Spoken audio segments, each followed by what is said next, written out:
We are back. Thank you for joining us today for our second episode, Beyond the Ordinary. If you recall, in our last episode, for those of you that joined us, where it all began, Krissy, Heather, and Kate highlighted what has worked well, along with what they are most proud of. All exciting and noteworthy achievements. So with that being said, let's dive in. Okay. All right. Welcome to Stories from the River, a show in which we go behind the scenes at Broad River Retail. Heather, we're going to start with you today. I'm ready. Okay. So, what does the term stretching mean to you? Stretching is a word that I've grown to love and hate. Stretching to me is really putting yourself in a place to really live with courage and to take a risk and to do things that you don't think that you can do. When you hear those things or things come your way, your immediate reaction is like, nope, I can't, I don't know how, or all these things kind of flood you with emotions. But ultimately, stretching is just one of those things that, as I've learned in the past 12 months, help you grow and help you develop and help you go places that you didn't think were possible and just grow personally, professionally, as a leader, and a really, really great place to be. Yes. You know, Heather, I have had the pleasure of witnessing you stretch. And with stretching comes growth. Mhm. And so I'm so proud of you. I won't go into a whole lot of details, but you know what I'm talking about. Again, so great job with that and don't stop.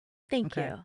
Thank you. I think I've been put in positions this year because of you to stretch in ways that, again, I just didn't think were possible. A year ago, conversations I go into today, I feel different and I'm more confident and I feel like a better leader and I feel like a better person in a lot of these scenarios. But if I were never pushed or I were never given the ability to stretch, I might not be where I am today. And so I think about that and kind of where you've put me and the opportunities you've presented to me have allowed me to stretch, to be a better leader to my team, to our company. And so I appreciate that you've done that for me. You're very welcome. And thank you for that. So Heather, what did that feel like? It's scary. It's scary when you're put in a position that you don't quite feel ready for, or that you maybe are a little bit nervous or anxious about, or you doubt yourself. A lot of these conversations or these opportunities that have come up, your natural reaction is, oh, maybe I'm not ready, or maybe I don't have the skill set. And so oftentimes it's scary at first. You feel the pit in your stomach. And then at the same time, as you start doing it and you realize that you can, or that you have the ability, then it's exciting and it's exhilarating. And then the next time it happens, you're like, okay, I can do this. I'm ready. I know what I'm doing. And so over time, it becomes a really good feeling. And you walk away just filled with pride and filled with a sense of emotion that, like, wow, I can do it, or I am able to do these things. And it just changes how confident you are as a person and as a leader. Yeah. Excellent. Well, since we're still on the topic of stretching, how did stretching your team impact you as a leader? Yeah. For a long time, I've been really openly and hesitant about kind of this term delegation. It's been a really long road for me as a leader to understand delegation and why do you delegate and how do you do it the right way. And Stacy, it's been a great mentor to me in delegation over the years. It's wonderful. And then now thinking about stretching my team this year, and where you've really challenged me with that is giving them opportunities that they too didn't think that they could handle, or saying, going to Emmeline and saying, hey, I want you to own this and here's what we're going to do, and kind of seeing her nerve and seeing, oh, are you sure, Heather? Yeah, I believe in you and I'm going to help you get there and we're going to do it together. And so when I think about all the times that I've given them the opportunity or watched them or supported them in stretching this year, as a leader, there's a pride, like a proud mom moment of watching them kind of grow, and then seeing it allows me then to take on different things. It allows me to work more in this space of strategy where I've always been really tactical. I've always been really hands-on, or some people would say in the weeds. And now I can have those moments. I can be with my peers. I can collaborate with them, and I can work on things at a higher level where I feel like the impact that I'm making is different today. And my team has come such a long, long way where when I give them things, like they don't need me. They got it. They're good. They are so skilled and so able to do these things at such an exceptional level that all of a sudden they've grown and they've developed and matured. And at the same time, I'm doing the same thing, which ultimately is helping all of us. Yes, you have a wonderful team. Yes, So, I do. Great job. Thank you. Yeah.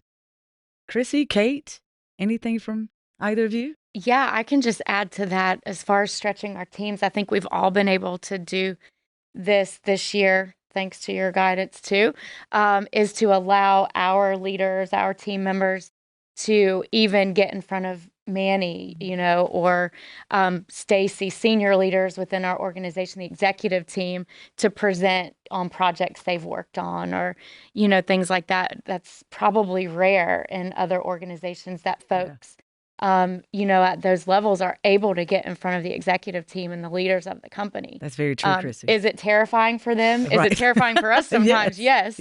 But giving them that opportunity just really stretches them and grows them, and they're very appreciative of those opportunities too, and it gives them a lot of visibility that they otherwise wouldn't have. So I think that's been something I've really enjoyed my folks, being in the room and watching them present to Manny or Stacy. It's just been really rewarding to watch them do that. No, I think that's an excellent point you make. And it is rewarding to watch them do that because we appreciate what it takes to get in front of a Manny, a Charlie, a Stacy, a Bill, Tim, those kind of things, our executive steering team. So, but again, I've always thought they did a wonderful job doing so.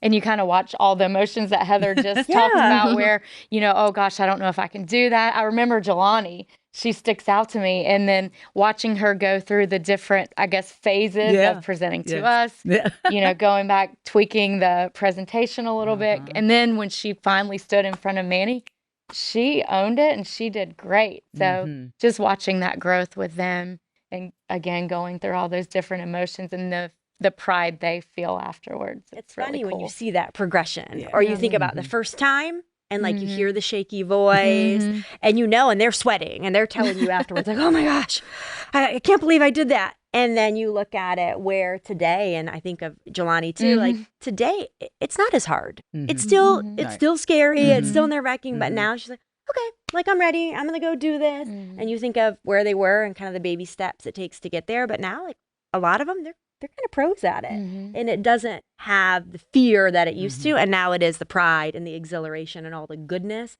that comes along with stretching.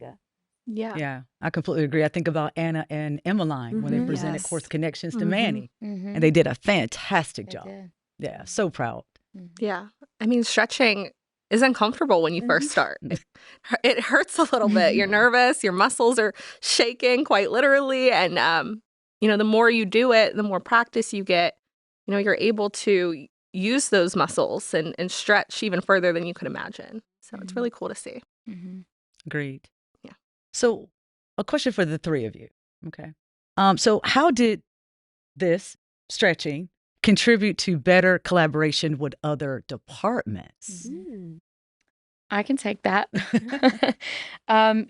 Yeah, we've done a really great job overall as the Human Capital Department to really work on strengthening our relationships with other departments within the organization. A few examples, we meet monthly with finance now to review our budget and where we stand, each month, so we can track against that. Our payroll team meets, I think bi-weekly with Hal and Sarah and the rest of that team just to kind of talk through deliverables. They need a lot of information from us, and so we've established a very good working relationship with them. As far as operations go, we as an HC team, leaders within all of our teams meet quarterly with the ops team just to connect and, are there any issues that we need to solve for, what's working, just things like that. What else? There's so many more. Our quarterly all hands meetings for Human Capital Department, we have invited guest speakers from other areas in to present to our team so that we can learn, all about what they're doing and how we can partner with them. I know we've had Bill, we've had Tim Klaus, Tim Sales, I know I'm missing someone. Stacy and Carl. Stacy and Carl. So just giving those folks opportunities to get in front of our team to learn, to teach us more about what they do and how we can partner with them. Yeah.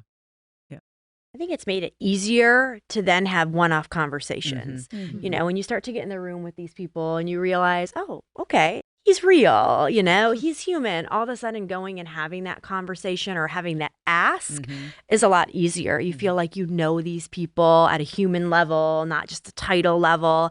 And you see with a lot of our team, now they're able to go and have those conversations on their own. They're not coming and saying, hey, Heather, can you go talk to Tim? It's, hey, I'm going to go bump in, see if Tim's around and ask him about this. And I think it's given them that confidence that they have so many tools and resources and peers. The door's open. And so we want them to go through the door. We want them to feel confident. And I think by having all of these interactions and this collaboration, it's just made every single person on our team more confident in their ability. Yep, I think you and Krissy make very insightful points. Thank you. And you can just see it. Yeah, you can just see it. So Kate, anything from you?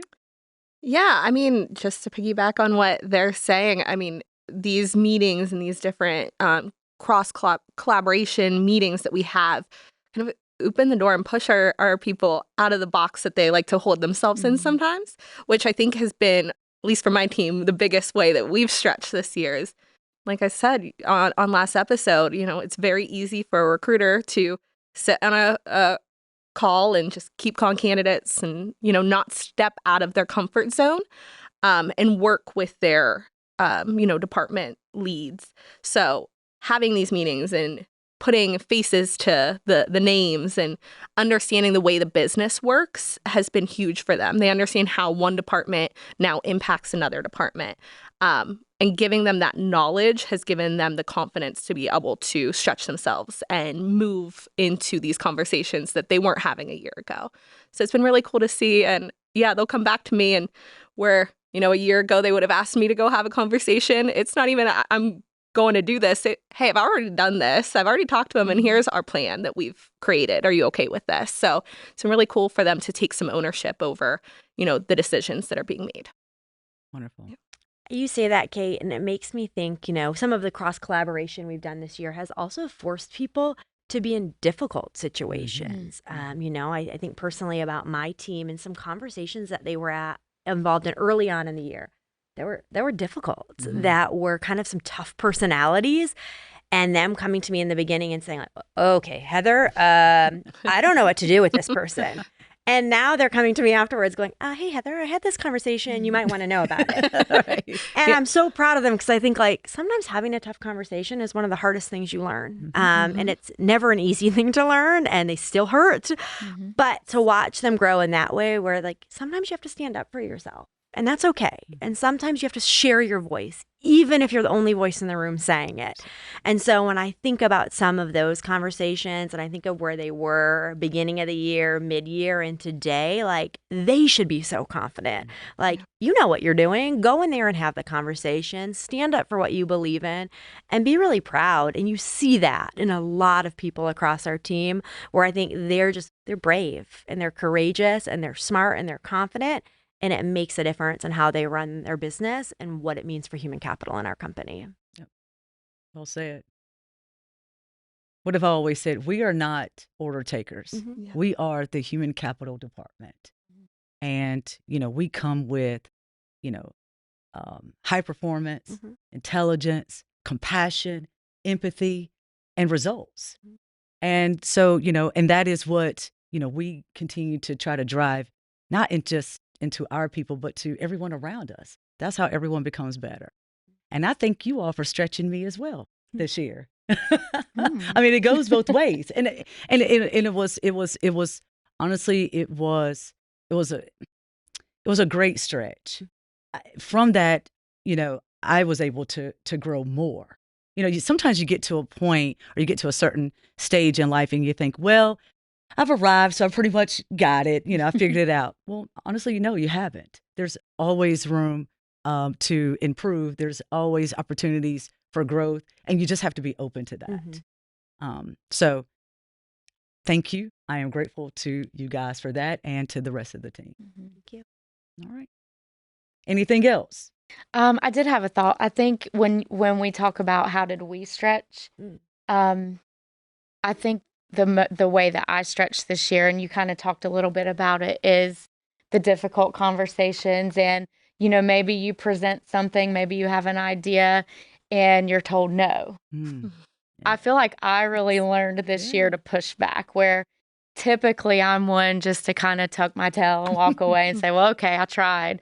But I think maybe it's not, maybe some people don't like that I've grown this way. But I have learned to push back and question and say, well, wait a minute. Maybe if we do it this way, or I feel like I've gotten creative in pushing back, but in a respectful way, maybe to present things in a different manner that I end up getting told yes to, maybe. That's right. So I think that's probably my stretch this year, is just getting out of my comfort zone and pushing back instead of just taking the answer. Yes. Yeah, I've observed that as well, Krissy. Getting feisty. Yeah, hey, I think it's great. One thing about you, Krissy, you're very self-aware. So I think you've also given us the opportunity to learn from one another. Sometimes in our roles, it's very much like, you're the experience girl, and so you just do experience really well, and you plan parties and things like that. But you've given me the opportunity to learn from Krissy, to be in meetings where, like, I might not usually be in that room, or I might not be on that list, but to be there, to listen, to observe, to kind of find out the why behind some of those conversations. For me as a leader, like, that's what I want to know. That's how I want to grow. And so not to just say, like, oh, this involves her or it doesn't, but could she learn something from this situation? For me, very early on, and I shared with you and kind of your interview process, like, I want someone to pour into me. And you're right. At some level, people are like, oh, well, they're good. They don't need anything. But we need things too. And so to be able to learn from Krissy and from Kate about their business, and to be able to share ideas and feedback, I feel like makes me a better leader every day, and allows me to go, oh, okay, well, now I get it. Now I get why Kate thinks that, or her rationale, or why the team's doing that, and how can I better support her in my role or any business in our company. And so being in the room, listening to the conversations, I think in that has allowed all of us to stretch, to be just better HR professionals and better professionals overall. You're spot on, Heather. Yeah, you took the words right out of my mouth. You got to it before me. I'm like, dang it. But I mean, you three have stretched me so much this year. I mean, when it comes down to it, I'm still a relatively new leader. And I think this year, I didn't stretch in the TA aspect. I stretched in learning how to be a leader. Still learning, still getting my sea legs a little bit. But being able to join you guys for meetings or bounce ideas off of you has helped me tremendously in figuring out who I am as a leader and how I want to be and how I want to grow. So thank you to you all for stretching me. I appreciate it, even though sometimes it's a little difficult and I have to go grab my Diet Coke and sit in my office by myself for a little bit. But I really appreciate all the support you guys have given me. You're welcome. And it's okay. We all need a Diet Coke Yes. every once in a while, Yes. or two, depending on the day. That's a good way of putting it. And we know where to go to find it. Right. That's right. Oh, this has been a great conversation. Okay. Well, that's it for today, good people. Thanks again to everyone who joined us on our road to elevate. We'll see you soon. Thanks for listening to Stories from the River. To check out more episodes, visit storiesfromtheriver.com. Join us again next week, and remember to like, rate, and subscribe to the podcast.